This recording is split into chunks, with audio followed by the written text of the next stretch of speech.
My name is Sarah Mitchell and I'm 34 years old. 7 years ago, my sister told my parents I'd gotten pregnant and dropped out of nursing school to move in with some guy she made up. Every word was a lie. That single lie cost me everything. They disowned me. Blocked my number. Missed my graduation from the surgical residency program. They weren't at my wedding. For 7 years, I didn't exist to them. Then one night last month, my sister was wheeled into my unconscious, bleeding out, dying. The trauma team called for the chief surgeon on duty. When my mother saw the name stitched on that white coat walking through those doors, she grabbed my father's wrist so hard he had finger-shaped bruises for a week. Before I go any further, if this story hits you in a way that matters, hit that subscribe button. And tell me in the comments where you're watching from right now, your city, your country. I want to know you're there. Now let me take you back to September 2016, to a cramped apartment in Chicago, Illinois, and the last conversation where my father called me his daughter. Growing up in the Bennett house in suburban Chicago, there were 2 girls but only one that mattered. My sister Jessica is 4 years older than me. She was born performing. Cheerleading captain, homecoming court, the girl who could charm any adult at any gathering and have them eating out of her hand within minutes. My parents, David and Linda Bennett, middle class, church every Sunday, cared about 2 things above everything else: what the neighbors thought and keeping the peace. Jessica delivered both without breaking a sweat. I was the one with my head in anatomy textbooks during Christmas dinner while Jessica entertained everyone with stories about her latest boyfriend or her marketing job downtown. I wasn't trouble. I wasn't loud. I was just there, existing in the background like furniture nobody notices until it's gone. Here's what I mean.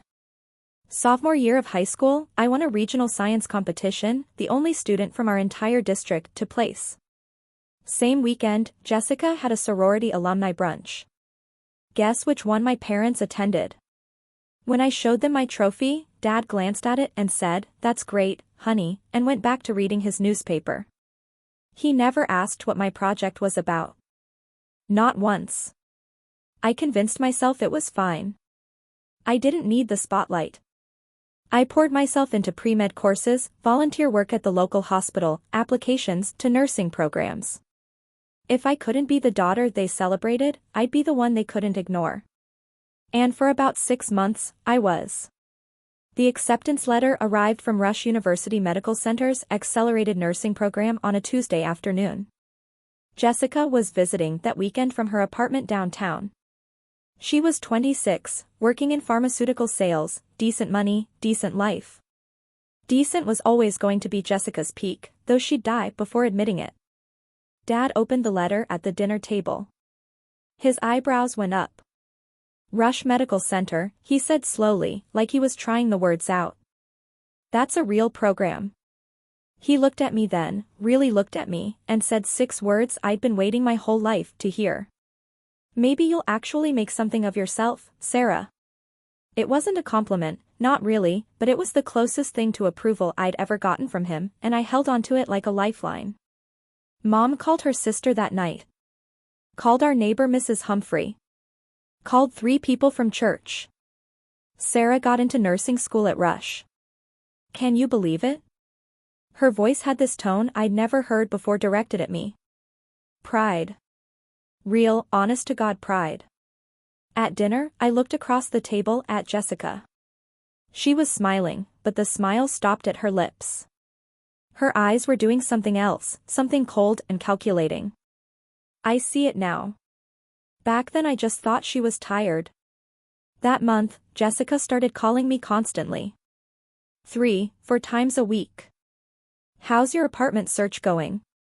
Who are your roommates? What's the campus like? She asked about my schedule, my professors, my classmates. She remembered every single name I mentioned. I thought my sister was finally interested in my life. I thought getting into nursing school had somehow unlocked something between us, some kind of respect or connection. What I was actually doing was handing her a loaded weapon. Second year of nursing school, that's when my world exploded. My roommate and closest friend was a woman named Maya Torres. She'd grown up in the foster system, no family, nobody, and she was the only reason I survived that brutal first year. When I called home one night during finals week crying from stress and Mom said, "Can't talk right now, honey, Jessica's having a crisis at work," it was Maya who sat on our bathroom floor with me at 2 a.m. and said, "Screw them. You're going to be a nurse, and you're going to be brilliant at it. Now get up, we've got pharmacology in 6 hours." Maya was diagnosed with ovarian cancer in July of my second year. Stage 4. Aggressive. No family, no support system, just me. I went to the program director the next morning, explained everything. She approved a formal leave of absence, 1 semester, caregiver documentation, everything filed properly, my spot guaranteed for January. I moved into Maya's studio apartment, drove her to chemo appointments, held her hand at 4 a.m. when the pain meds stopped working and she couldn't stop crying. I called Jessica to tell her. I don't know why. Maybe some stupid part of me still believed she was the sister she pretended to be. I told her about Maya, about the leave, about coming back in the spring. Jessica's voice was sugar. "Oh my God, Sarah, that's so awful. Take all the time you need. I won't say anything to Mom and Dad, you know how they worry." 3 days later, she called our parents and destroyed my entire life. I don't know exactly what she told them that night. I wouldn't learn the full extent of her lies until 7 years later when everything came crashing down in the one place none of us expected. But the damage was immediate and absolute. The call came at midnight. I was sitting next to Maya's hospital bed, she'd had a bad reaction to the latest chemo round and they'd admitted her for observation. My phone lit up. "Dad. Sarah, your sister told us everything." His voice was ice. The dropping out. The boyfriend. The pregnancy. All of it. "Dad, that's not, don't." Jessica showed us the texts. She showed us proof. I pressed my hand against the cold hospital wall. What texts? What proof? I'm literally sitting in a hospital right now taking care of Maya. "Dad, please. Your mother and I didn't raise a liar, Sarah." Mom's voice now, shaking. "Jessica said you'd have some story prepared. She said you'd try to manipulate us." "Mom, please, I can send you the paperwork. I can give you my program director's number. I can prove enough." "Dad again, final. Don't call this house until you're ready to tell us the truth. You've embarrassed this entire family." The line went dead. I sat on that hospital floor for 30 minutes. Maya's 4 machine beeped on the other side of the curtain. My phone showed the call duration. 3 minutes and 47 seconds. That's how long it took my parents to erase me from their lives. 20 minutes later, a text from Jessica. "I'm so sorry, Sarah. I had to tell them. I couldn't keep covering for you anymore." She wasn't sorry. She just executed the most calculated destruction of my life, and she signed it with a crying emoji. I tried everything. Over the next week, I called my parents 18 times. The first 5 went to voicemail. By the 6th, Dad's number was blocked. Mom blocked me the next day. I sent 3 emails with my leave of absence paperwork attached as PDFs. I included my program director's direct line. I included Maya's oncologist's contact information. I gave them every piece of evidence a reasonable person would need. Not one response. I wrote a handwritten letter, mailed it priority from Chicago. 6 days later it came back, returned to sender, unopened. I recognized my mother's handwriting on the envelope. I called my Aunt Carol, Dad's sister, the only person in our family who'd ever treated me like I mattered. Carol called Dad that night. She called me back an hour later, voice heavy. "He told me to stay out of it, sweetheart. He said you made your choices." Carol tried to tell him about the medical leave. He hung up on her. 18 calls. 3 emails. 1 letter. 1 family intermediary. Every single attempt rejected, blocked, or returned. This wasn't new behavior. This was the pattern of my entire childhood, just compressed into its most brutal form. Every science fair they missed. Every award ceremony they forgot. Every time Jessica's version of events was believed without question while mine was dismissed. This was just the final, loudest iteration. On day 8, I stopped trying.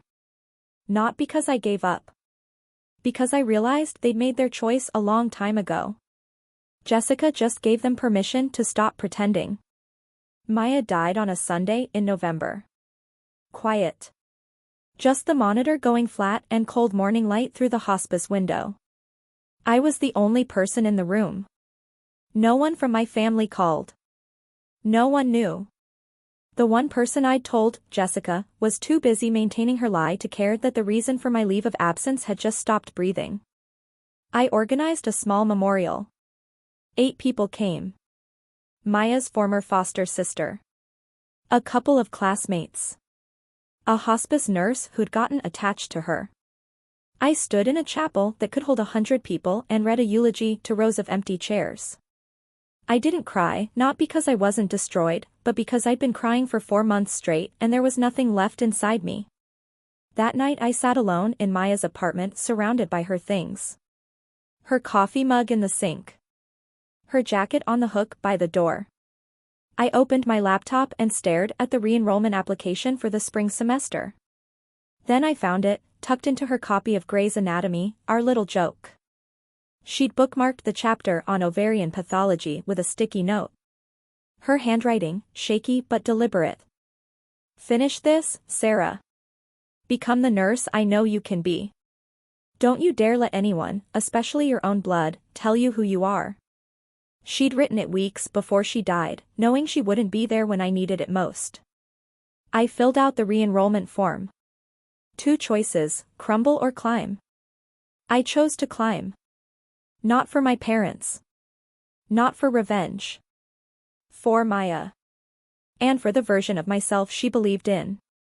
I went back in January. No family, no safety net. I took out additional student loans, worked nights as a hospital aide, ate vending machine dinners more times than I'll admit. Nursing school doesn't care about your personal trauma. Pathophysiology exams don't pause because your family disowned you. 12-hour clinical rotations don't get shorter because you cried in a supply closet at 3 a.m. So I stopped crying and started working. I graduated on time. No one from Chicago came. I got accepted into a surgical residency program at Northwestern Memorial Hospital, one of the busiest trauma centers in Illinois. That's where I met Dr. Helen Martinez. Helen, 61, chief of surgery, built like titanium wrapped in scrubs. She became the mentor I desperately needed and the mother figure I'd lost. 4th year of residency, I met James Porter. He was a public defender working pro bono at a community health clinic near the hospital. Steady hands, quiet humor. The first person I told the whole story to who didn't flinch or try to fix it. He just listened, then said 4 words. You deserved better. That was enough. We got married on a Saturday in Helen's backyard. 25 guests. James's mother walked me down the aisle. I'd sent an invitation to my parents' address in Chicago. It came back the way my letter had, unopened. Aunt Carol was there though, and she cried enough for 2 parents. 7 years passed. I became someone my parents wouldn't recognize. I'm 34 now. I'm chief of trauma surgery at Northwestern Memorial. I have a townhouse in Lincoln Park with good light and a rescue dog named Watson who's never judged me for eating cereal at 2 a.m. It's a good life, a real one, built piece by piece with my own hands. But there's a specific kind of pain that never fully disappears. It lives in the empty space where family is supposed to be. I don't wake up crying anymore. I don't check my phone hoping for a Chicago area code. But every Thanksgiving there's a moment where I count the plates on the table and feel the absence like a missing limb. Aunt Carol still calls every Sunday. She's my only connection to that world. I never ask about them, but I listen when she volunteers information. Mom and Dad are fine. Jessica got divorced 3 years ago. She's in medical device sales now. The irony isn't lost on me.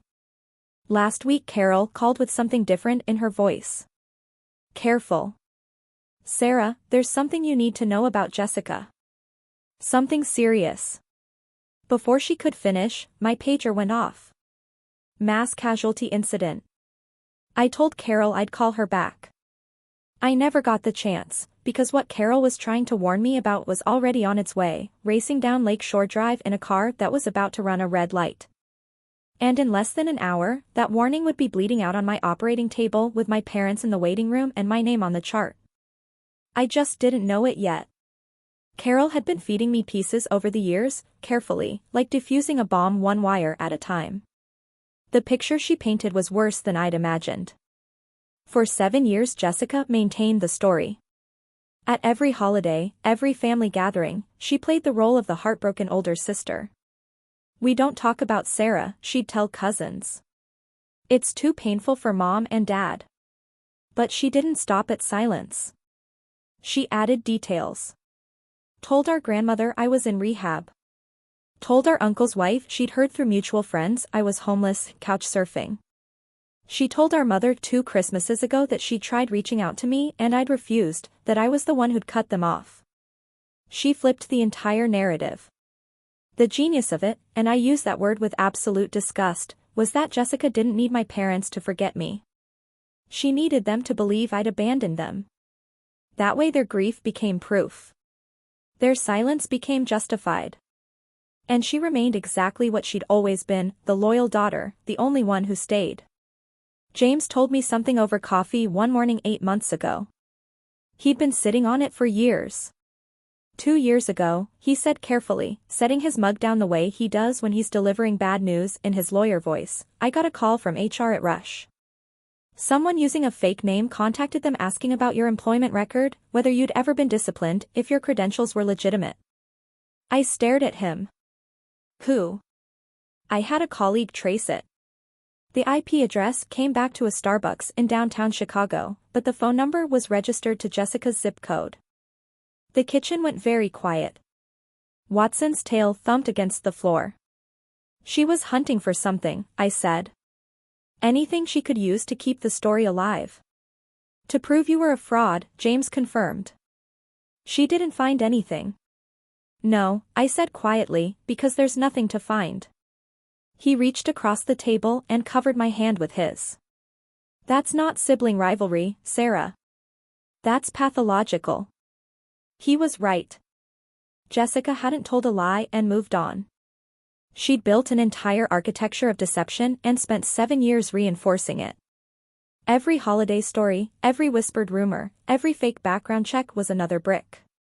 I could have done something then. Hired a lawyer. Confronted my parents. But I didn't. Because life was about to do it for me in the most brutal, public, ironic way imaginable. Thursday night. February. 2:43 a.m. The pager dragged me out of sleep. James shifted beside me, mumbled something. Watson lifted his head. The screen glowed in the dark. Level 1 trauma. MVC, single vehicle, female 38, blunt force abdominal trauma, unstable vitals, ETA 7 minutes. I was dressed in 3 minutes, driving in 5. The roads were empty, that particular black that winter gives you in Chicago. I ran through the case in my head like I always do. Motor vehicle collision, abdominal trauma, unstable, likely splenic rupture, possible liver involvement. I'd done this surgery dozens of times. I badged in through the ambulance entrance and headed to the trauma bay. My team was assembling. 2 residents, trauma nurse, anesthesia on standby. I picked up the intake tablet from the charge station and swiped to the incoming patient file. Patient, Jessica and Bennett. DOB, April 3, 1985. Emergency contact, David Bennett, father. I stopped walking.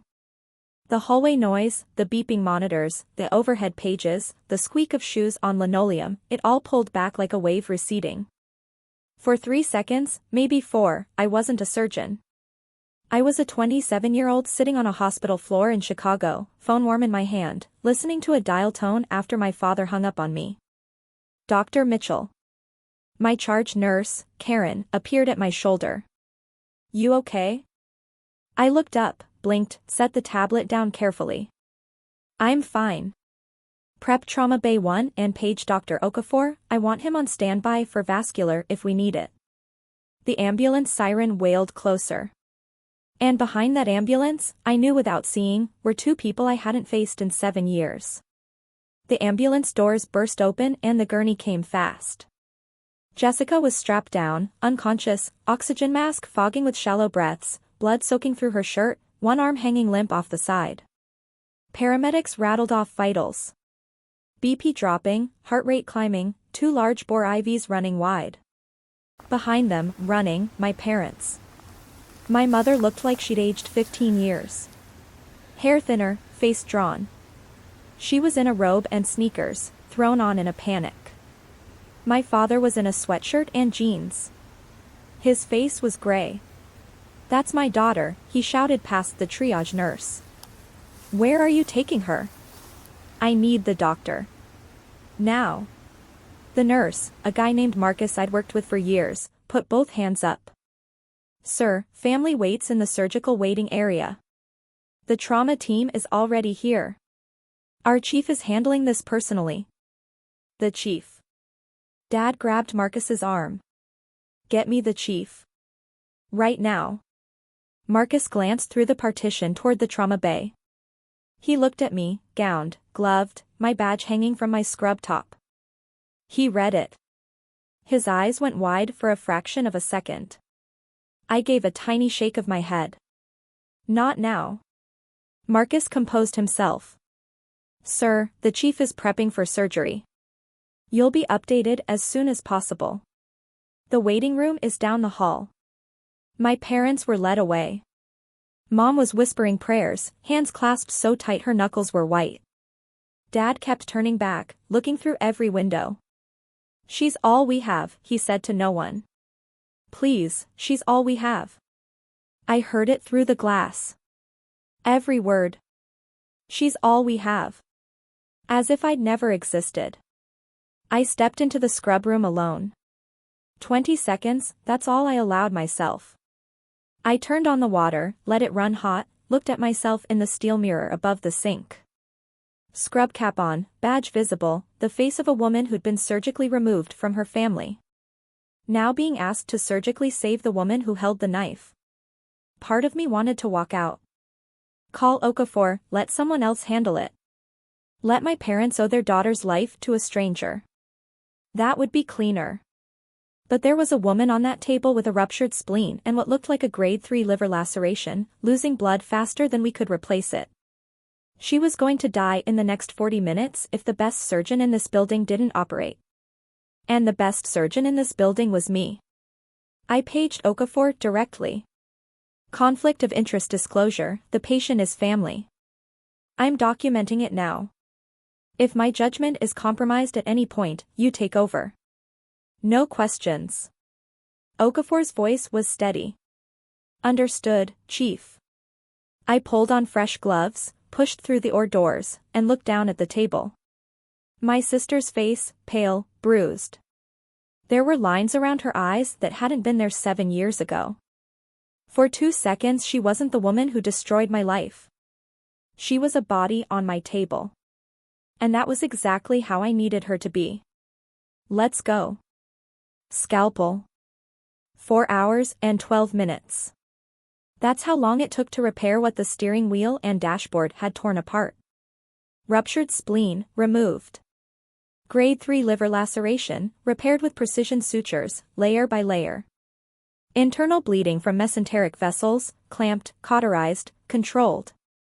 I didn't speak unless necessary. Suction. Clamp. Retractor. My hands moved the way they'd been trained.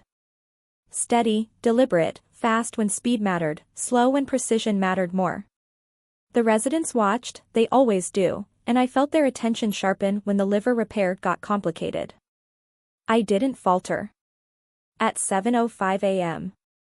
I placed the final closure suture. Jessica's vitals were stable. BP normalized. Output clear. She was alive.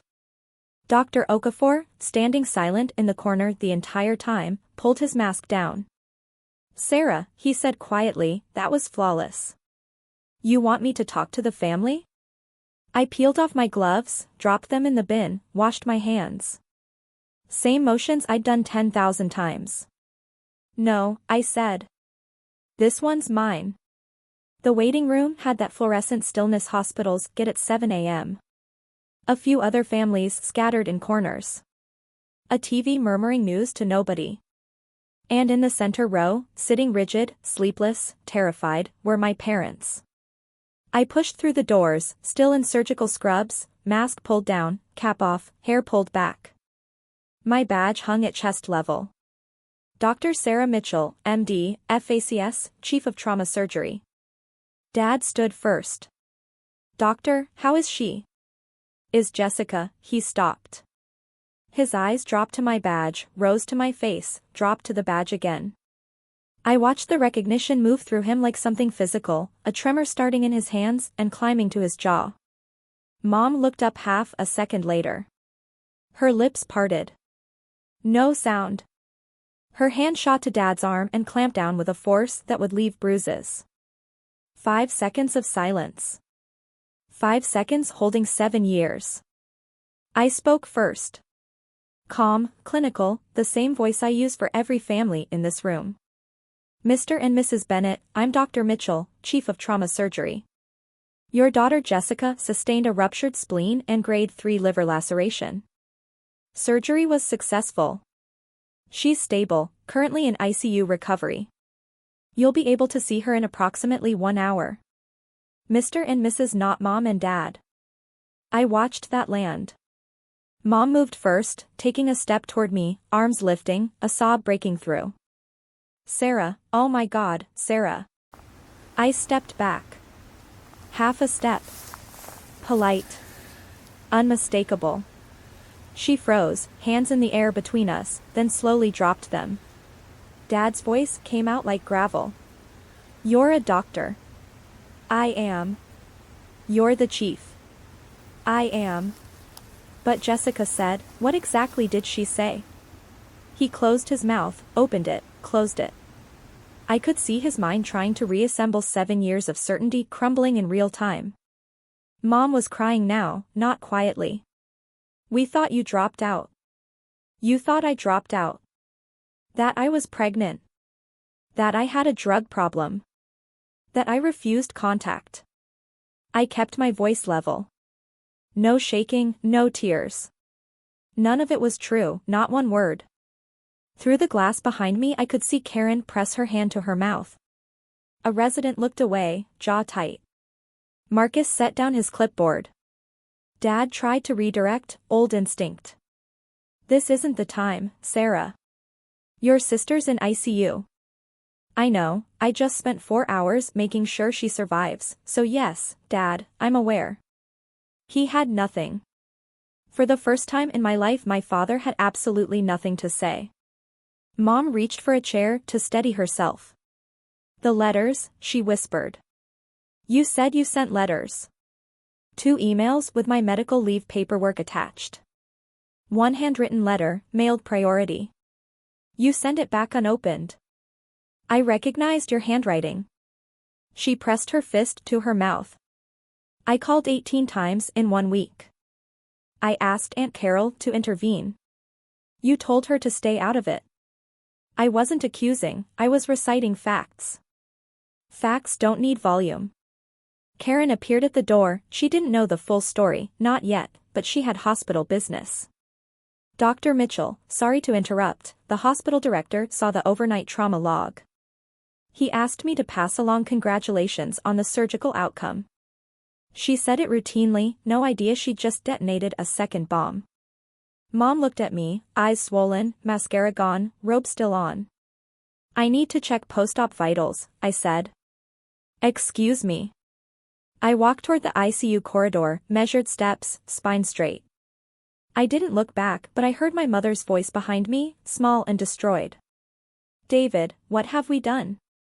And I heard something I'd never heard. My father saying nothing. 4 hours later. ICU, room 3. I walked in for standard post-op assessment. Vitals, drainage, wound check. Routine, except nothing about this was routine. Jessica's eyes were open, glassy from anesthesia but open. She blinked at the ceiling, at the 4-pole. Then her gaze tracked to me. She squinted, read my badge. Read it again. The color drained from her face. Sarah. Her voice was sandpaper. Good morning, Jessica. I'm your attending surgeon. You sustained a ruptured spleen and grade 3 liver laceration. Surgery went well, you're going to make a full recovery. You're a doctor. Not a question. A reckoning. I'm the chief of this department. Have been for 3 years. I watched it happen, the same thing Dad went through but slower because she was processing through morphine and what I suspect was dawning terror. Confusion, then disbelief, then fear. And then there it was, the expression I'd seen my whole life, the calculation. Even now, lying in a hospital bed with my sutures holding her together, Jessica was figuring out how to spin this. Sarah, listen, I can explain. You don't need to explain anything to me. I nodded toward the glass where 2 figures stood in the hall, faces wrecked. You need to explain it to them. I updated her chart, checked the drain, left without another word. The entire ICU floor heard what happened next. Jessica's room wasn't soundproof and neither was the truth. I learned it from Karen who heard it from the ICU nurse. If you guessed Jessica played victim, you know my sister. The moment my parents walked in, Jessica started crying, big sobs that pulled her stitches. Mom, Dad, you have to believe me, I never meant for it to go this far, I was scared for her. Dad stood at the foot of the bed, voice barely controlled. Jessica. Sarah is a surgeon. She's chief of trauma surgery at this hospital. I didn't know that. She said she sent letters, emails. She called 18 times. She asked Carol to help. Mom's voice was flat, hollow. Is that true? She's exaggerating, you know how Carol tried to tell us, Dad again, voice cracking. 3 years ago Carol called and said Sarah was in residency. You told us Carol was lying. Carol doesn't know, what is the whole story, Monica? Mom, nearly screaming. And Jessica, backed into a corner, IVs in both arms, my sutures in her abdomen, did what she always does. She pivoted. Fine, she's a doctor, good for her, but she abandoned this family. She never called because we blocked her number, Jessica. Dad's hand on the bed rail, knuckles white. Because you told us to. Aunt Carol walked into the ICU at 9:30 that morning. I'd called her from the scrub room after surgery, not to summon her as a weapon, but because Jessica was her niece too and Carol deserved to know. But Carol came prepared. 7 years of silence will do that to a woman with receipts and a memory. She didn't sit, didn't hug anyone. She stood in the middle of that room and said, I've been waiting 7 years to have this conversation and I'm not waiting 1 more minute. She pulled out her phone, opened a folder. Screenshots of every email I'd sent in those first desperate days. The PDF of my medical leave, signed by the director, stamped with the registrar's seal. My re-enrollment confirmation. A photo of my residency graduation, me in a cap holding the diploma, Carol beside me, the only family in the frame. She held the phone out. Mom took it with shaking hands. And here, Carol said, swiping to a text thread, this is from Jessica, sent to me 5 years ago. She read it aloud. Don't tell Mom and Dad about Sarah's residency, it'll just confuse them, they're finally at peace. The room went still. Jessica stared at the ceiling, jaw set, but the calculation was gone. What replaced it was something I'd never seen, the look of someone who's run out of places to hide. You told me to keep quiet for the family's sake, Carol said, looking at Jessica, but this family hasn't had peace, it's had a 7-year blackout. She turned to my parents. And you too let this happen, not because you didn't love Sarah, but because loving Jessica was easier. Nobody argued. Nothing left to argue with. Mom sank into the chair beside Jessica's bed but wasn't looking at her anymore. She was scrolling through Carol's phone, reading my emails. Her lips moved as she read. She stopped on the last one. I know what it says, I've reread it 100 times. Mom, I don't know if you'll read this. I graduated today. I wish you were here. I'm still your daughter. I never stopped being your daughter. Mom doubled over, not crying. Beyond that, the sound of someone meeting the full weight of a mistake they can never undo. Dad stood at the window, back to the room, shoulders shaking. Carol told me later it was the first time she'd seen her brother cry in 64 years. Jessica lay in the bed. She'd stopped talking. The floor dripped. Her eyes fixed on a point on the ceiling. Nothing left to perform. No audience that would believe her. The mask she'd worn for 38 years was lying in pieces on the floor. You missed her wedding, David. Carol's voice quiet now, spent. James's mother walked her down the aisle. Do you understand what that means? Dad didn't turn from the window but spoke, for words, low, cracked. What have we done? Not a question. A conviction. I came back that afternoon, end of my shift, 26 hours since the pager woke me. My parents were still there. Where else would they go? Back to the house where they'd spent 7 years pretending they had one daughter. Mom stood the second I walked in, face swollen, eyes nearly shut from crying. Sarah, baby, I'm so sorry, I held up my hand, gently but firm. I hear you and I believe you're sorry, but sorry is a word, it's a starting place not a finish line. What I need is time. Dad turned from the window, looked like he'd aged a decade since morning. We want to make this right. Then you need to understand something. I kept my voice even, this wasn't anger, this was clarity. I'm not the girl you sent away. I'm not the girl who begged for 5 days from 1,000 miles away. I'm someone who built a life, a whole life, without you. And if you want to be part of it now, it will be on my terms. Not Jessica's, not yours. Mine. Dad opened his mouth, old reflex, then closed it and nodded, a small devastated nod. I looked at Jessica on the bed, eyes open, watching. When you're recovered, I said, you and I are going to have a conversation, a real one, but not today. Today you're my patient. I don't mix the two. I left, spine straight, steps measured. I didn't turn around. I'm not closing the door, but I'm the one who decides when it opens, how wide, and who walks through. 3 weeks later Jessica was discharged, incision healing, the rest of her not so much. I chose the location, a coffee shop in Evanston, halfway between her apartment and my house, neutral ground. James came but sat at a separate table, pretending to read. Jessica walked in looking hollowed out. She'd lost weight, surgery plus guilt will do that, and the confidence she usually wore was gone. She sat, wrapped her hands around a cup she didn't drink, stared at the table. I didn't do small talk. I'm not going to yell. I'm not going to list every lie. You know what you did. What I want to know is why. Silence long enough the barista called someone's order twice. Then quiet, broken.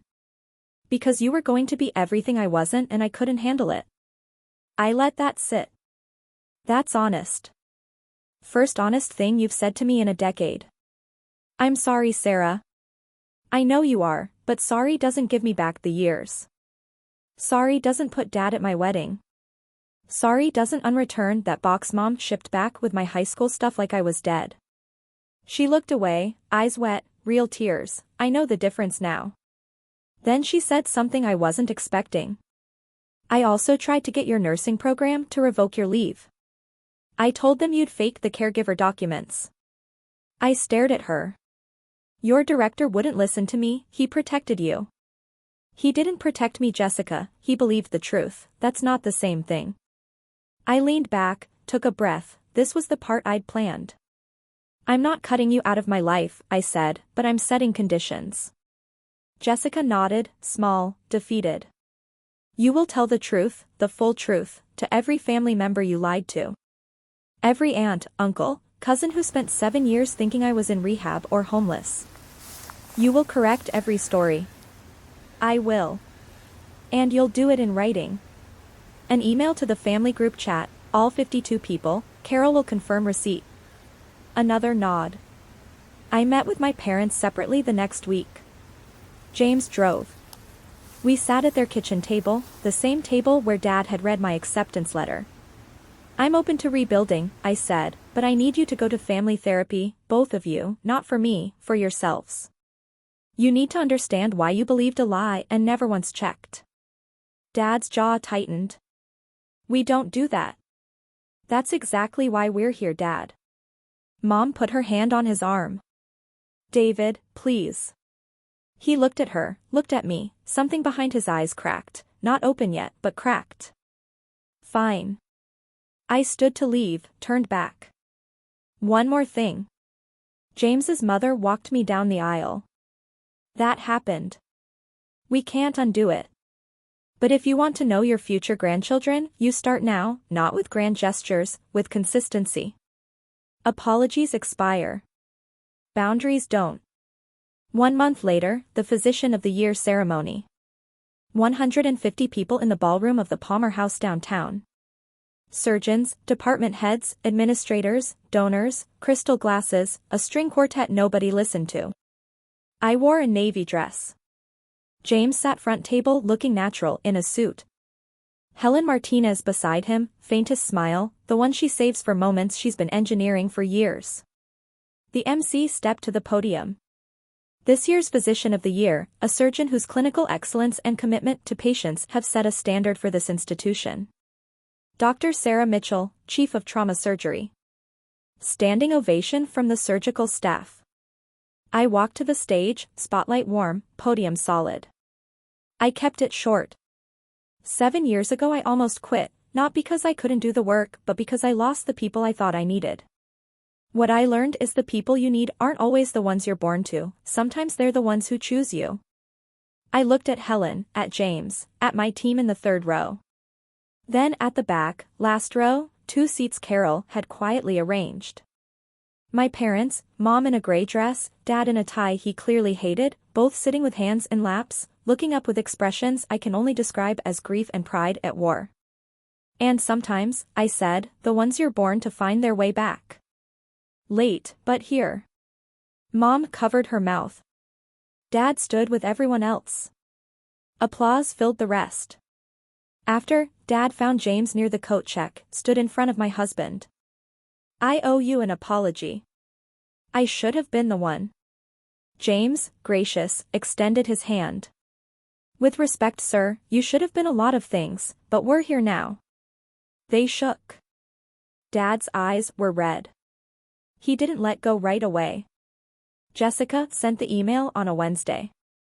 Carol confirmed delivery to all 52 addresses. I didn't read it until morning. James brought coffee, set the laptop on the table without a word. 3 paragraphs, no excuses, just facts. She had lied about my leaving school. She had fabricated evidence. She had maintained it for 7 years. She had prevented our parents from learning the truth. She ended with, Sarah never abandoned this family. I made sure they believed she did. That is entirely on me. Responses came in waves. Our grandmother, 91, called me directly, voice paper thin but furious. I'm 91 years old and I have never been lied to so thoroughly by my own blood. Sarah, forgive an old woman. There's nothing to forgive, Grandma, you were lied to, we all were. Nobody organized a boycott of Jessica, nobody sent group texts, but the trust she'd stockpiled was gone. You felt it in the silence after her email, in replies that didn't come, invitations that quietly stopped. No one punished Jessica, they just stopped believing her. For someone who'd built identity on being believed, that was punishment enough. My parents started therapy in March, a therapist downtown, calm, direct. Mom took to it immediately, she'd been carrying the weight of her passivity like stones. Dad struggled, went, sat, answered in few words. But he went. That might have been the first sign of change. For weeks Mom mailed me a letter, handwritten, irony not lost. I failed you, she wrote, not just when I believed Jessica, but every time I chose peace over fairness, every time I saw you waiting and told myself you were fine because it was easier than being brave enough to fight for you. I read it at the kitchen table, Watson asleep on my feet, James in the next room pretending not to listen. I didn't cry but held that letter a long time. Then opened the drawer where I keep things that matter. Maya's note, my returned letters, the wedding invitation that came back, and placed it inside. Same drawer, different side. Progress isn't always dramatic, sometimes it's just rearranging what you carry. Jessica started therapy too, her own. I know because Carol told me and because Jessica mentioned it briefly, awkwardly, the second time we met for coffee. We've had 4 meetings now, each short, each stiff, each slightly more honest. Third meeting she said something that landed. I don't expect you to forgive me, I don't even know if I deserve it, but I want you to know I'm trying not to be that person anymore. I took a sip, set it down. Then show me. Words are cheap in this family, always have been. Show me with time. She nodded, didn't push, didn't perform. That was new. Do I believe her? I don't know. I've spent a lifetime reading Jessica's performances, still not sure where acting ends and actual self begins. Maybe she's not sure either. Maybe that's what therapy is for. But I believe in the possibility of change. That's all I can offer. She carries my surgical scar, 7 inches left upper abdomen, fading red to white. Every time she dresses, every time she sees her reflection, she'll see the mark left by the sister she tried to erase, the sister who when it mattered held a scalpel with steady hands and chose the oath over anger. I carry her damage in my memory, 7 years of silence lodged between my ribs. We're even in the strangest, most painful way 2 sisters can be. And maybe with enough time, real unglamorous consistent time, we'll find our way to something better, something new. I'm sitting in my office at Northwestern. Late. The hallway quiet, that stillness hospitals have after last visitors leave. My nameplate on the door, diplomas on the wall, not because I need them but because the residents do. On my desk, framed wedding photo. James, Helen, Carol, 25 guests, backyard October light. No parents in frame. But on the bookshelf next to it, new photo, taken 4 weeks ago. Mom and Dad on my front porch, coats on, looking slightly lost. Dad's hands in pockets, Mom mid-smile, trying too hard but trying. Awkward, imperfect, real. If you're watching this and see yourself in my story, whether you're the one silenced or the one who did the silencing, I want to tell you something. Truth doesn't expire. Doesn't matter if it takes 5 days or 7 years. Truth has a patient way of showing up exactly when needed. You can't rush it but can't outrun it. I didn't get revenge on my sister. I didn't need revenge. I became someone who didn't need it. That turned out to be the most devastating response. Not a scheme, not a plan, just a life lived fully on my own terms. If you're waiting for family to see you, really see you, stop waiting. See yourself first. Build the life you deserve with people who show up. When the others finally turn around, let them find a door you control. You decide when it opens, how wide, who walks through. That's not revenge. That's power. Sunday morning, first week of March. Light snow outside the window, the kind that doesn't stick but makes everything look gently forgiven. I'm making pancakes. James grinding coffee, singing off key.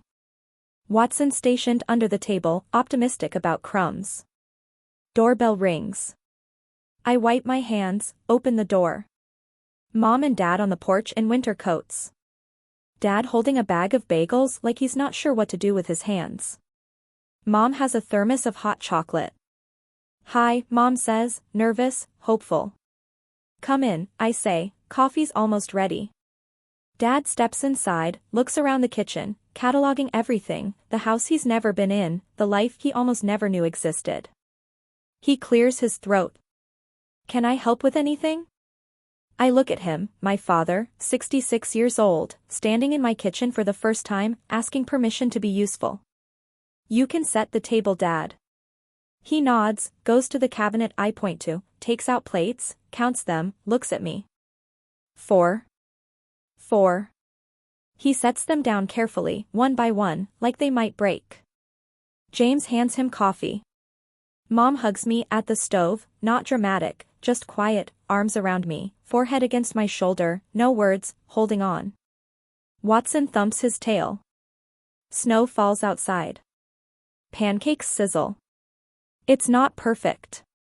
Not the childhood I deserved or the reconciliation movies promise. But it's real. And real is more than I had for a very long time. My name is Dr. Sarah Mitchell. I'm 34 years old. And I'm finally, slowly, carefully, letting myself be someone's daughter again. 4 plates. It's a start. If this story hit you, if it made you think about your own family, your own boundaries, someone you lost and found, tell me in the comments. What would you have done? Would you have opened that door? And if you want more stories like this, there's one in the description I think you'll love. Thank you for being here.